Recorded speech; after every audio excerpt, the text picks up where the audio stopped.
As you get to that body of water, dip your toes in and feel the refreshing, cooling sensation of water, Earth's water, washing your feet.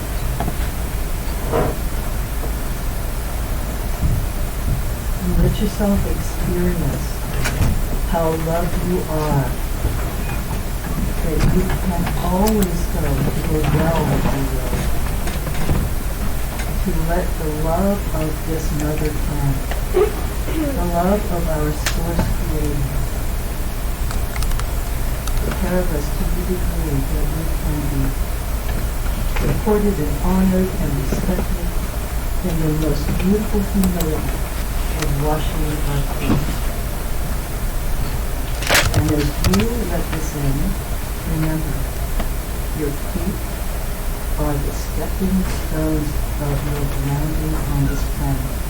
Tend to them with joy, with care, with love. And so, be blessed. We're done. Make your way back. All right. Gently. Okay, that's it. I'm done. Oh. Thank you.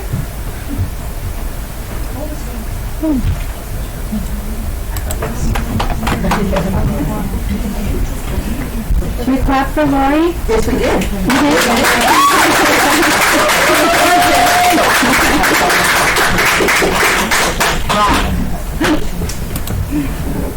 So for a warm-up, I want to do stance of a warrior.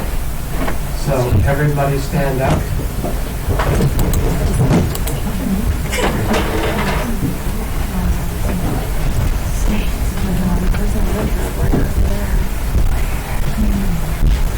When I say go, then everybody all at once at 100%, I'm here and I'm ready. Ready? 1, 2, 3, go.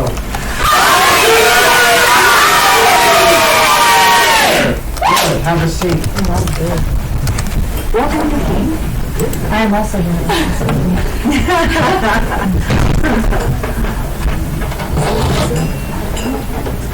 You're here and you're late. If anybody wants to brag about their comedy club thing last night, I'll take a couple of brags before I get started. Did anybody record it? Lots of people did. Good. I missed it. I want to see it.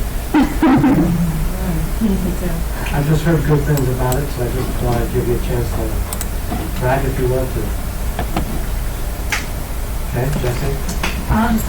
It made me realize how much I like story form, and I'm really grateful for that, because I feel like I've always liked one-on-one connections, but now I feel like I'm gonna like group interactions a little more, because it's a little more like telling a story rather than just that one-on-one. So that was cool. I'm excited to see how it's gonna make an impact on my social interactions. Yeah. Good job, Adele. Everybody did really well. Great showing. It was really fun. I mean, I was scared to go up there, and then I just got into it, and it was really fun to do. And of course, I ran out of time, so even though I timed myself so many times, but you're just not accounting for the laughter. All right, I really didn't think I was going to be funny. It was just fun to do. It was, and now I want to go back and do it again. There you go, acknowledge. It was so funny that she actually, the guy that was semi-professional that went up after her, was actually a little bit like thrown off with his set and he had a comment on hers that you could tell that it actually threw him off because he was just like... There you go. Good job. Okay, Mary. It's way better the second time. You don't have to do it. Good job.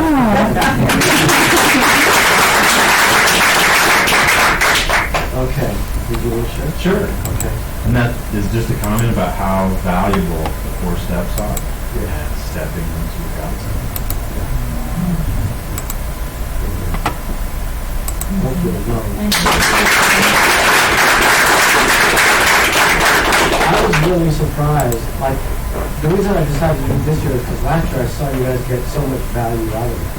I thought, well, I'm going to see what I get out of it, you know. And what really shocked me is that after I did the comedy thing, without even trying, I just became funny. Like it just came out, you know. Matter of fact, some of my friends have made comments like, "What happened to you? You're like funnier than you ever did."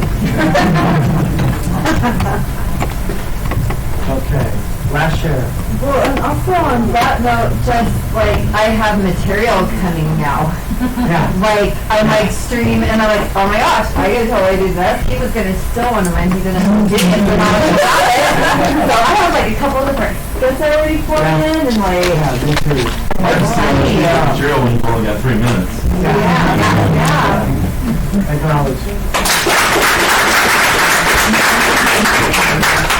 So tonight is another one of those life-changing nights. So I'd like you to take a moment, uncross your arms and your legs, and just take about 30 seconds to set your intention that your ancestors and descendants will have direct access to any value that you experience.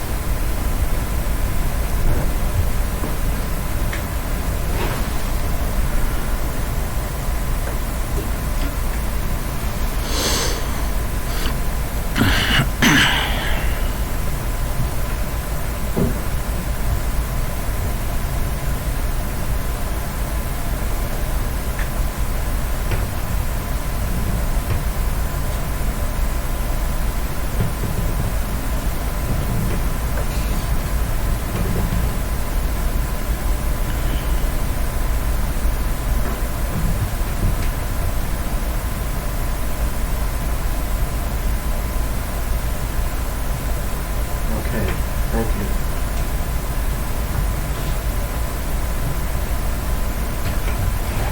So, a miracle is coming. And I do not use that word lightly. Unless you've been through the awakening or been through it and assisted at the awakening, you really don't have a clue.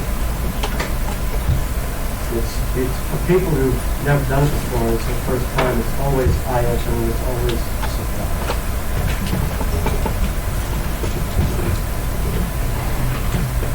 All through the night, I'm going to tell little stories of things that have happened in the awakening. One of my favorite things that happened in the awakening is all the weird things that happen with animals. We've had so many miraculous things happen with animals. Like one time, back in the day when we used to do breakthroughs and stuff all night long, like we'd go to bed at first light and then sleep till about 2 or 3, then we'd go all night long, you know. And this one night in the middle of the night, this gal had a breakthrough that was profound. And she happened to talk during the breakthrough about how her power animal was the elk, right? So it's first light, and the staff is sitting on a couch, and there's a big window, and she's up against the window, and all of a sudden, we see her burst into tears. And we're like, So we want to see what's going on, so we go over to the window. And as we get to the window, we see that on the other hill, there are about 200 elk. Just for her. So, tonight is a night when you get to really learn about a very important distinction. The distinction between doing this and being. Between activity and value.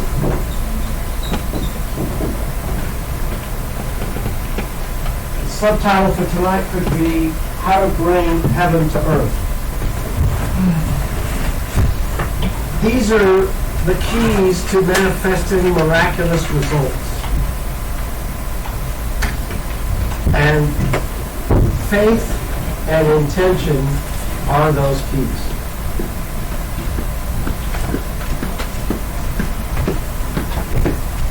while I'm covering the game of service tonight, I'm going to be listing out the key ingredients of any sacred activity.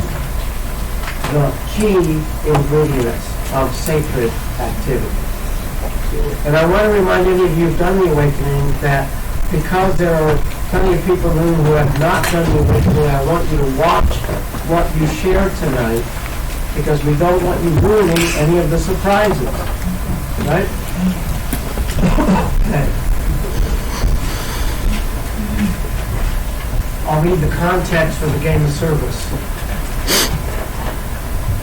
We are alive at the most crucial turning point in humankind's history. We are privileged to be witness to the greatest, most noble birth for humankind today.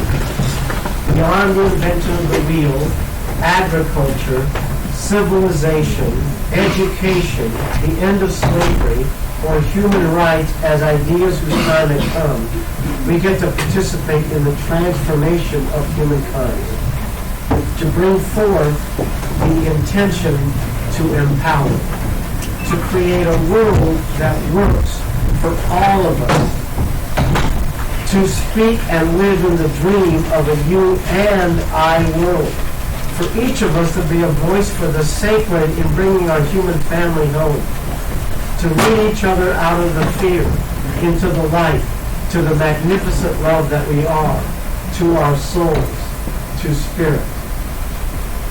In this context, the game of service is not a should, an ought to, a have to, or a burden. It is a get to. It is a sacred privilege. In this arena, it will not work for the space to betray yourself by, quote, selling out, to keep withheld communications, withheld judgments, complaints that are not given as contributions.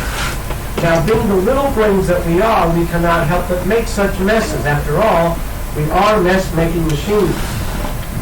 That's our job. That's what we get paid for. The difference here in paradise is that here you get the opportunity to visit a rare place within yourself.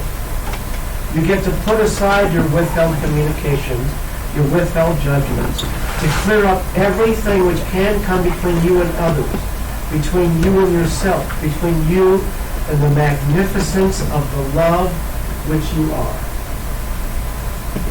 So that's the context of the game of service. You know, many times after the awakening, I've had people go home and say, you know, my dad and I have not been on good terms, we haven't talked for a decade or more, and all of a sudden, out of the blue, he just called out of the blue. We started talking, you know, my dad never talks, never cries. You know, we were in tears. And that's happened literally hundreds of times.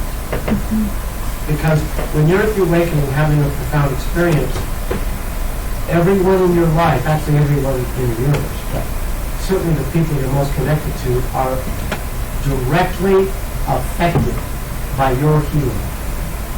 Directly.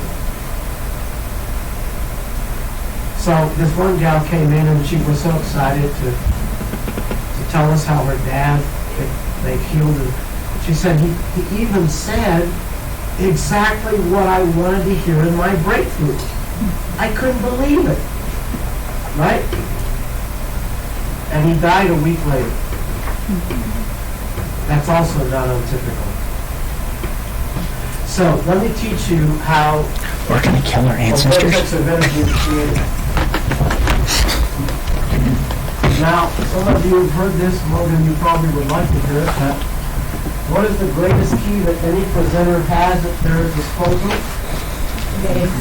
The space of a room. And what is space, which is that invisible, emotional atmosphere of a room, the energy in a room? What is that synonymous with? Subconscious, see? That's right.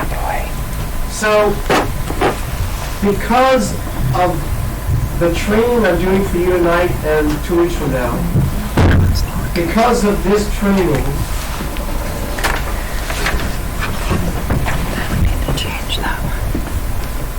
do me a favor, if anyone else needs to be signable so I can check to see if we need to do anything about it. Yeah, and finish.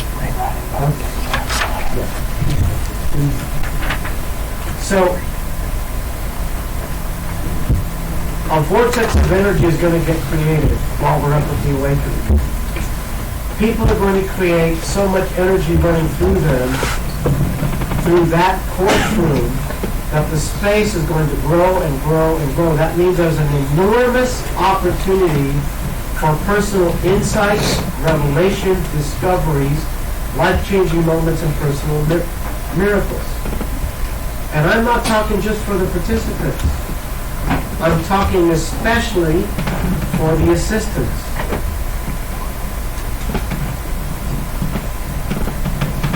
The opportunity for those kinds of revelations and life-changing moments is more powerful for you to empower your dreams in those few days than any time since the last awakening.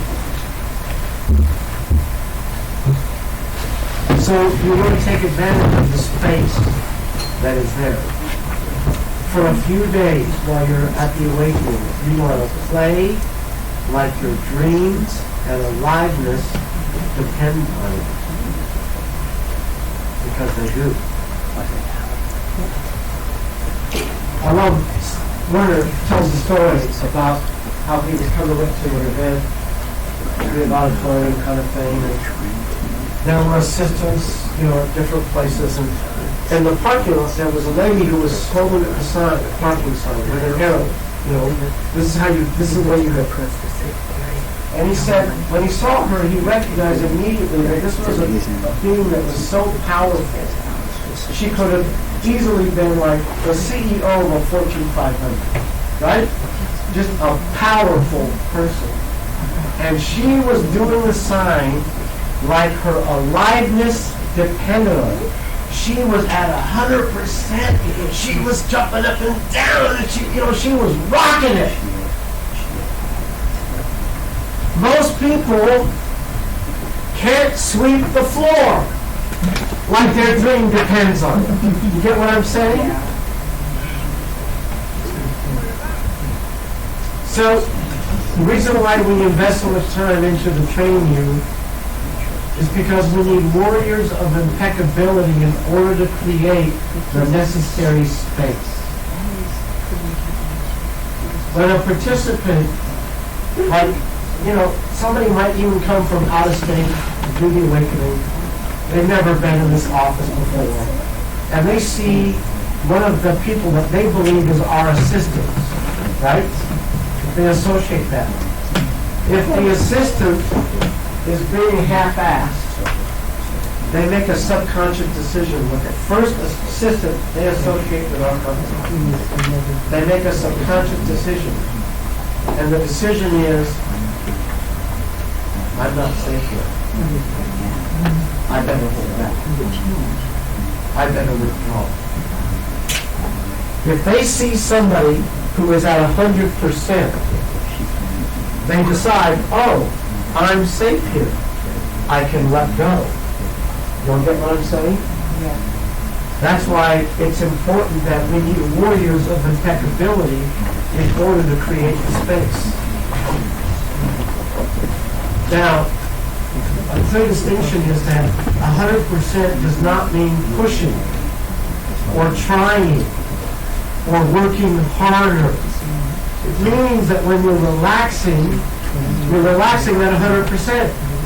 It means that when you're supervising, you supervise at 100%. You do whatever you're doing at 100%. It simply means wholehearted.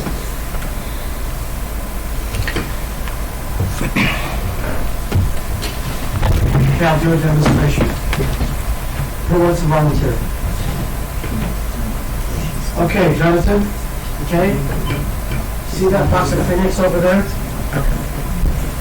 Let's say that you're assisting at the awakening and your job is to take the Kleenex, okay? I want you to take it to Candy on the very end there. Round the foot, okay?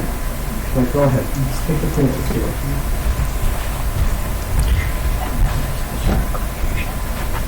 Now I want you to notice what he was like while he was doing that. Good, now come back over here. Go to that energy. Okay? Now this time, tell me what dream is most important to you right now. Okay, good. Okay, this time I want you to take the next to her as if that dream of going to the Paul depends on it.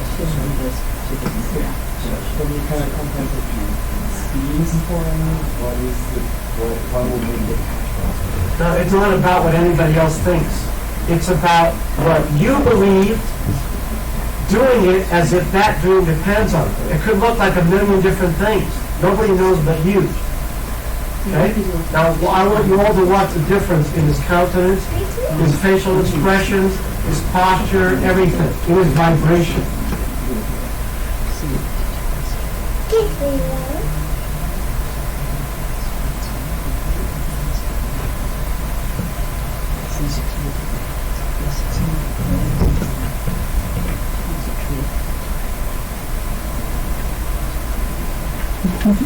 Good, thank you. You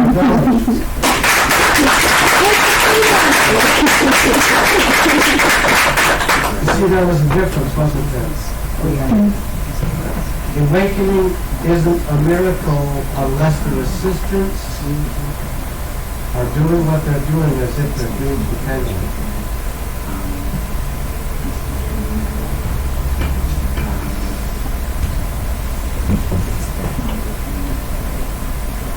We want you to be a demonstration of impeccability that is visible at 50 yards. You know, one of my favorite LDS authors was Max Skousen, who was an amazing person. And he came into my organization, did the awakening, loved it, and he was assisting. And what I remember about Max is that when he was assisting, if you ever wanted to know what the space needed next, you just watched Max. Because before anybody else ever thought about it, if it was time for dinner, he was getting the chairs out before anybody thought it. You know what I'm saying? He was ahead of the game. And you could, at 50 yards across the room, you could see him with his back turned to you, and he was emanating space.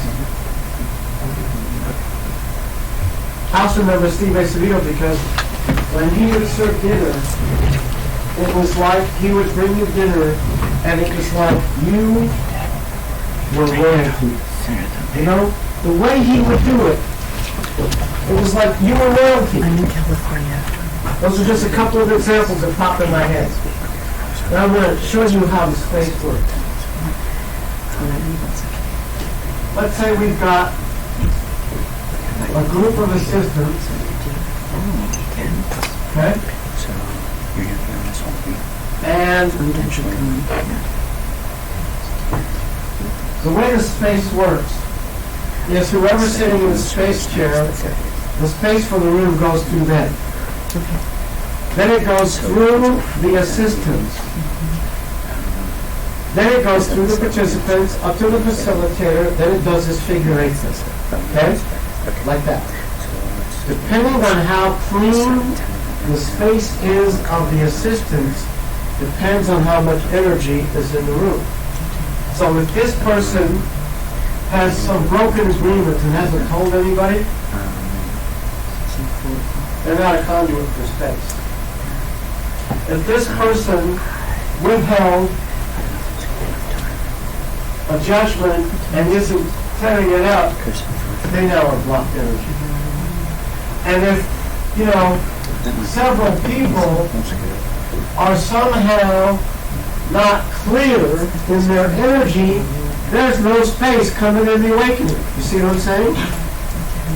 That's why when we do the awakening, we don't let you even enter the room.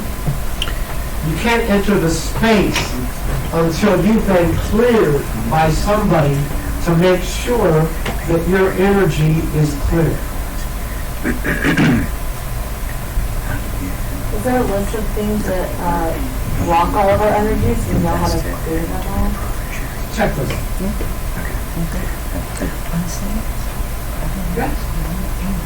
Well, like specific things like the judgment thing. I wouldn't have thought of that. Because not many people are willing to own their judgment. I'm not, I'll say. Very specific. We'll have somebody who's clearing you kind of look at you like this, right? They'll say, "Have you been bad today?" Bad and bone, no. Clear me!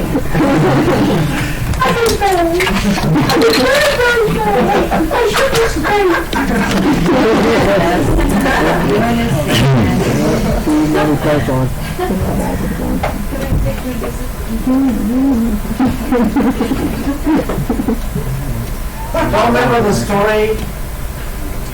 Oh, you know what, Michelle?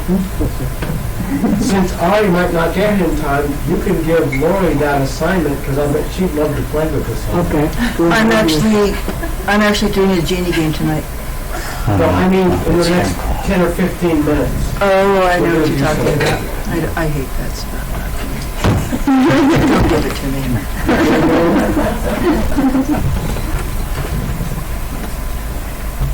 Do you all remember the Egyptian story I told where people doing connected breath often have the same experience doing connected breath, right? This young 20-something kid that has arms like this, and he kept chanting in some language we couldn't understand, and stepped on a pad and started writing out phonetically what he was saying. And then he came out and shared with us how he was in a pyramid, and he was on an altar, and then the person goes, "Oh my goodness, I was the priest in the pyramid doing the ceremony with you." And then somebody else said, "Oh my goodness, I was an Egyptian bird flying around the top of the pyramid here." Then Bev took the pad that she had written down this phonetic stuff, took it to a professor at BYU that was a professor of ancient languages. She said, "Can you tell me what this is?" And he goes, "Well, I'll tell you what it is if you tell me where you got it." And he said, "It's an ancient Egyptian language, but there are probably less than a half dozen people around the world who even know how to interpret it." Right? Okay. So now I'm going to teach you about the game of service, and I want to acknowledge Werner Erhard, the founder of Aspen Forum, who taught me the 6 conditions of workability, which is the art and science of miraculous results, and taught me the game of service. And by the way, just so you know, none of you can use this material. I have very special permission. I may be the only person in the country who has permission to use Werner's stuff, because a trainer gave me that permission a long time ago, right? So just let me know, you can use it for yourself, but you can't use it anymore, okay? Okay. Unless you close that and get the permission. Okay. Game of service has 3 ingredients. Number 1, you must voluntarily choose to play the game. Now, choose is not resist, and it's not succumb. If you succumb to playing the game, it don't work. You have to choose into playing the game. I have to tell you something about that. And you have to, number 2, choose to play under certain conditions that we call the 6 conditions of workability. And I'll go through those in a little while. If you choose to play the game under these conditions of workability, number 3, you're going to get a very unique opportunity. The barriers between you and whatever goal you set, money, love life, doesn't matter, will come to the surface not like it usually does, but in a conscious way. That's the key. In a conscious way. And you will get the opportunity to recognize and disappear and reprogram those barriers between you and your money, between you and your love life, whatever. You all get what I'm saying? Question, Jesse. So 3 steps of service are 1, choose in, 2, choose into the 6 steps of workability, and then 3, have the ability to recognize how to resolve If you your do barriers. number 1 and 2, number 3 is automatic. It's the opportunity that your barriers come up in a conscious way and you get the opportunity to recognize and disappear and reprogram them. How? You choose to, quote, get off it.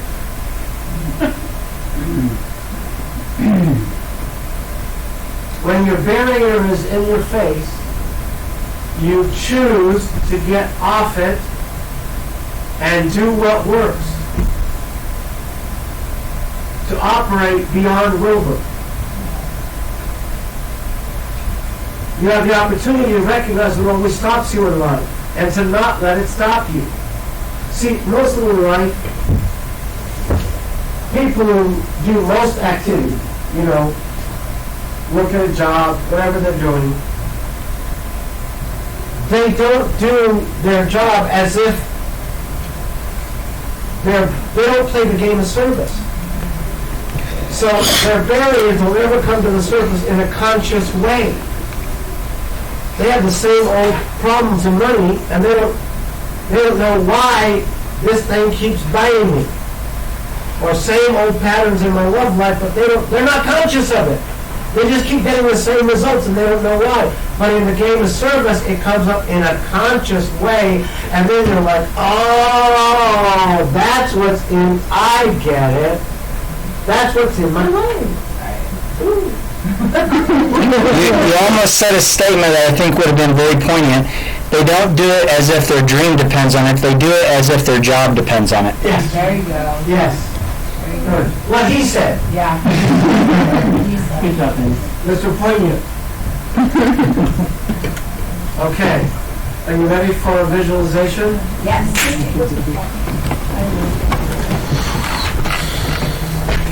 Okay. Uncross your arms and your legs. Sit up straight but not stiff. Hold on. There it is. We're going to do a visualization to demonstrate how important it is to be impeccable when you're playing the game of service.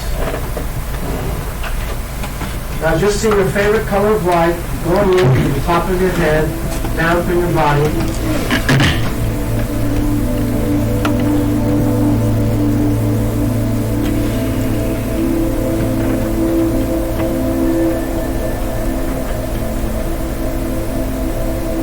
Good. Now go to a place in nature.